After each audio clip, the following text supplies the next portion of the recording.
মাজেশ্বরে আনছে। কি হয়েছে রাস্তা সরকারি নিয়ম মতে 2 লাইন রাস্তা 5.5 মিটার বহল পাকি হব আৰু 3 ফুট 4.5 ফুট করে 2 সাইড বম থাকিব।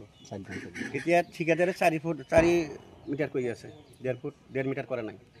এইখিনি আমার কমপ্লিট। কিয় কৰা নাই? ঠিকাদাৰে কৈছিল না কথাখিনি? ঠিকাদাৰে কৈছিল, ঠিকাদাৰে নকৰে।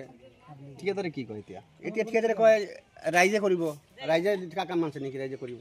মানে ৰাস্তাৰ কামটো ৰাইজে কৰিব বুলি ঠিকাদাৰে মন্তব্য আগবঢ়াই আছে। এতিয়া আপোনালোকে কি ক'ব? আমাৰখিনি কাম কমপ্লিট নকৰিলে 5.5 মিটাৰ নকৰিলে আমি কৰিব নিদিওঁ। এটা আপোনালোকে কি ৰাইজেৰ পৰা কৈ আছোঁ।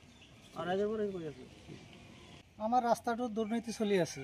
মানে রাস্তা হল 5.5 মিটার রাস্তা করে আছে 4 মিটার। রাস্তাটো ক'ত? রাস্তাটো হাজিপাড়া মাজেশ্বর। কোন কৰি আছে কাম? ঠিকাদাৰেৰ নামটো জানা নাই, জানবা এটা ইনচাৰ্জ আছে যাহেৰা ৰাতিকুল আৰু গফুর। মানে রাস্তাটো আমি বহুতবার কমপ্লেন দেওয়াতেও তখন জানবা রাস্তাটো কোনো গুরুত্ব দিয়া নাই।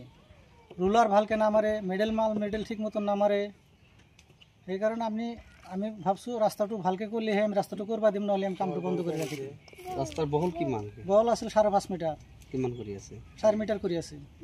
এইখিনি কথা আপোনালোকে কি ঠিকাদাৰৰ জনাত কি জনা নাছিল নেকি? ঠিকাদাৰে জানাইছিল, আমৰা ঠিকাদাৰ এই কামখানে আমাৰ কথাৰ গুৰুত্ব দিয়া নাই। এতিয়া আপোনালোকে ৰাইজৰ পৰা কি দাবী? আমি ৰাইজৰ পৰা এটাই দাবী জানা হোক, আমাৰ ৰাস্তাটো উচিত ৰাস্তা হবা লাগবো, নহলে ৰাস্তা হবা নিদিম, নহলে আমি নিয়ালৰ বিৰুদ্ধে আছো। খালি মাজত অলপখিনি দিছে।